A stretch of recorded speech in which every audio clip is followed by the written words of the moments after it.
the International Federation of Robotics is publishing a robot density report each year. In this report, they are measuring the number of industrial robots per 10,000 manufacturing workers. In the 2024 report, China overtook Germany. And we're going to take this as an opportunity to discuss whether a mobile robot's density KPI makes sense for us and our business. So stay with us and enjoy. Automation Awakenings, your weekly dose of best practices for logistics automation. Welcome back to another episode of Automation Awakenings. Again from our studio and again with Dr. Oliver Zuchowski. Olli, great to have you on the show. Thank you very much. And with the one and only Matthias Koblitz. Right. Today we're going to crunch some numbers. Maybe crush as well. Yeah, probably yes.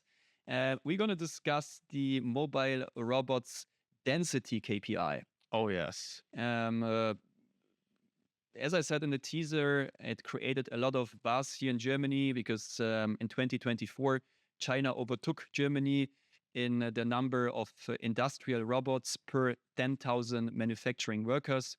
I have the numbers in here. So our Chinese colleagues are at 470 at the moment, and Germany is at 429. So this is a really amazing reason to discuss KPI measuring also for mobile robotics. And my first question towards you, Olli, is do we need a mobile robots density KPI also for our business? Yeah, I really like the question today. And my opinion on that is twofold. First of all, I really like this report. And second, this KPI is completely useless. Okay, so how do those two things go together? Yeah, it's easy to explain. I really like this report because I'm using it to show how important it is to automate in general and to increase the pressure on our customers to finally automate. Yeah, you can say, look, China is overtaking. Yeah, we need to do something. China Ghost is around. Exactly. Using the China Ghost is a loud measure for selling mobile robots. Right. Using this as a KPI, especially as an internal KPI to measure the success of your automation is completely wrong, of course. Yeah, and that's a very interesting topic. So we have to dive into the question why this is totally useless. But before we do it, another question towards you, Olli. Let's see how well you know this report. So who is on place number one in the report? Who has the most industrial robots per 10,000 manufacturing workers in the world?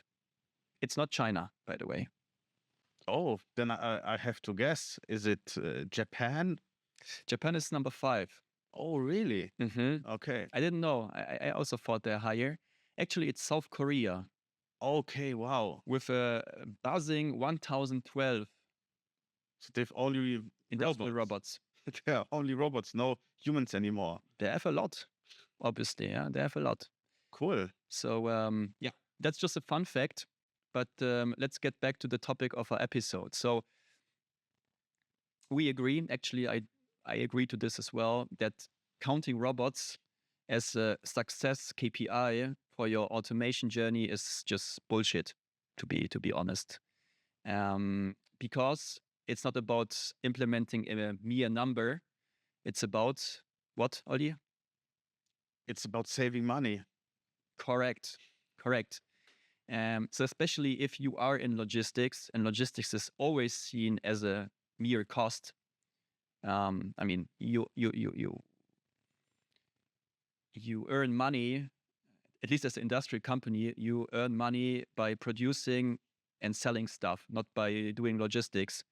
And this is exactly where the saving focus onto logistics is taken its beginning.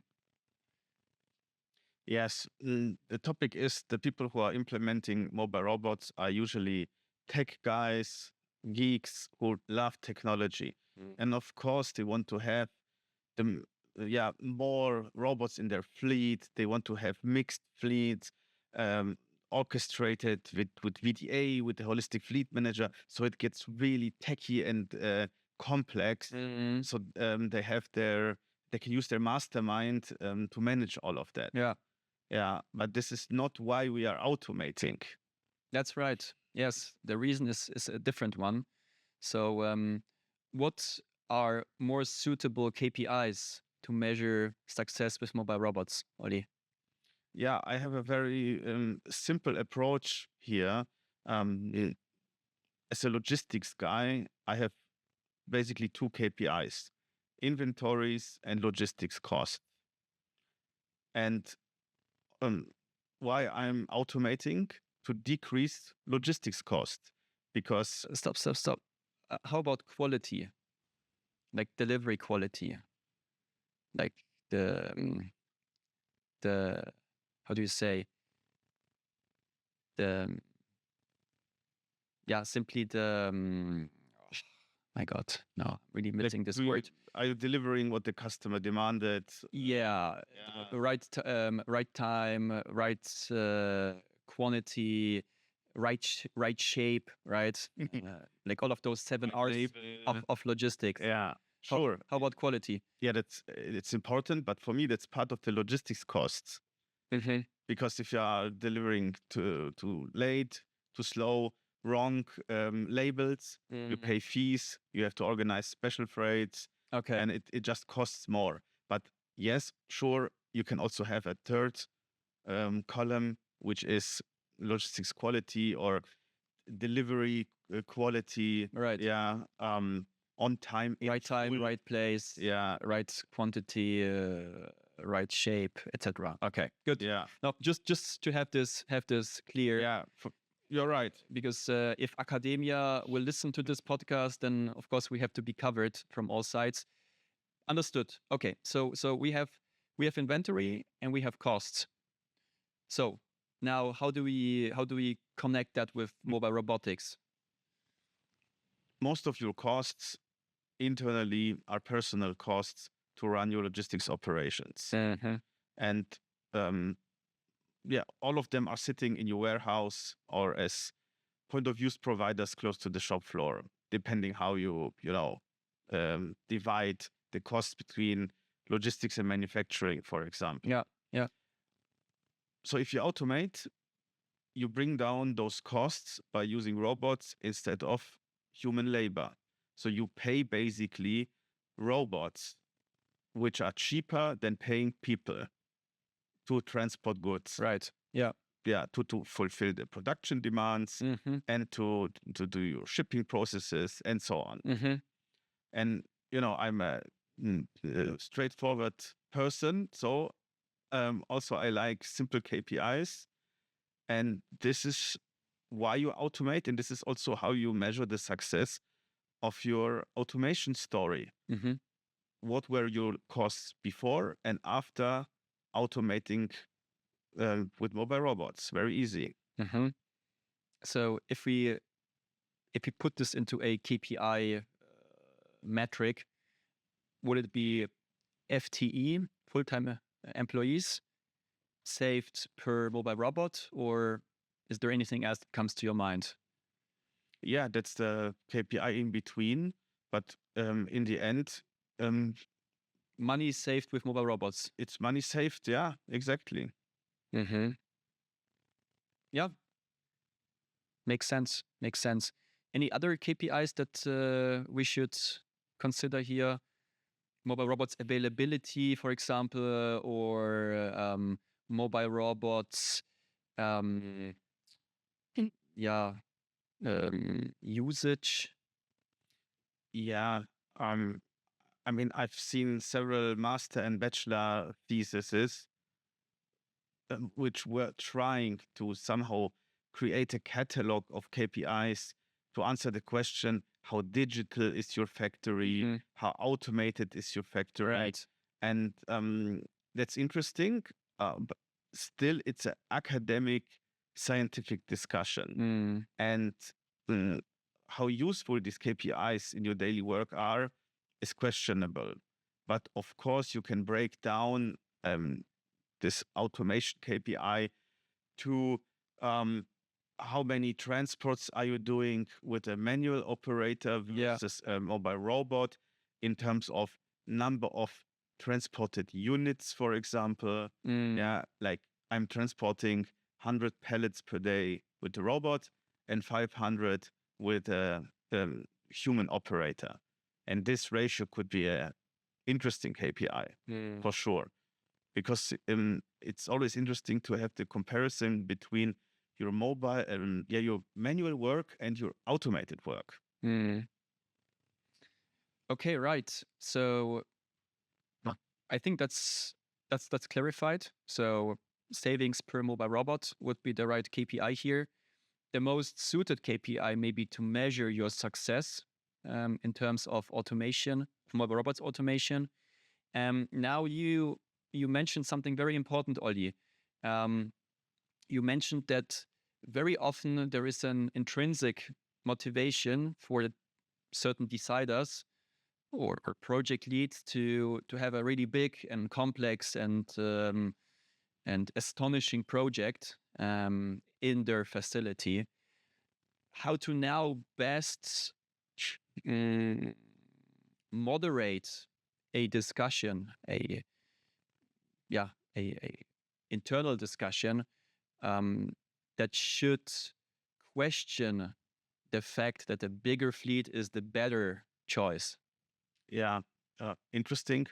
And it's absolutely true. We've seen that several of our customers are still using a ranking even of their production facilities. Everyone is doing that. I mean, like, if you check, automation success with mobile robots, then you have a ranking of, oh yes, but Amazon has 700,000 all over the place, and then we have, I don't know, who was second, Olli? Alibaba. Alibaba, yes, exactly. Alibaba and so on. That's really demotivating, right? If you start your automation journey with 5 robots, and then you hear that Amazon has 700,000. Yeah, exactly. Yeah. Go home. But that's a beautiful thing. It's not as easy, right? Because this KPI doesn't say anything. Maybe they just have 700,000 robots running around just for the pleasure of having them, but not really saving money. Maybe Jeff is a big robotics fan and he loves to see them moving around in the warehouses. Of course, I doubt this. It's all down to the numbers and figures at Amazon, but still, the core of what we want to try to say is that the number of AMRs or AGVs that someone is presenting to you doesn't say a lot about the success, at least the commercial success that this person had. The technical success, probably yes, because bigger fleet is more complexity, it's just a bigger project. So in terms of a project, that's great. But yeah, I have to circle back to the initial question, because we are now again getting into the discussion and just venturing mode. But how do we make sure that we can moderate this notion? I have a recommendation here. First of all, I'm always suggesting a customer, if this ranking exists in their company, when you are automating, please ignore it. Just ignore it. Or if you get into a debate, ask a simple question. What is the target of our company? To be in the Guinness Book of World Records for the number of the AGVs in our plant? Or do you want to organize logistics in an efficient way? Right. It's a very good question. And I think that could just move people into the right direction. Is Amazon in this book already? I also thought about that. I just also thought about that. Is that already something that they track? We will find it out. Yeah. So for all of the Guinness book publishers out there, that might be another record you want to add. Yeah. You would definitely win a not too big but very nerdy and very engaged community to buy the book and to check out who is on top of the list this year. But I think, Ollie, we have it all covered for today. Yes, I think our key messages are pretty clear. And I hope you can use this for your internal debate on KPIs in automation. Excellent. Guys, thank you so much for tuning in this week. Hear you back in 2 weeks with another episode of Automation Awakenings. Until then, stay tuned and and let the robots free, as Ollie says. Exactly. See you. See you. This was another episode of the Automation Awakenings podcast. Visit us at automation-awakenings.com. Thank you.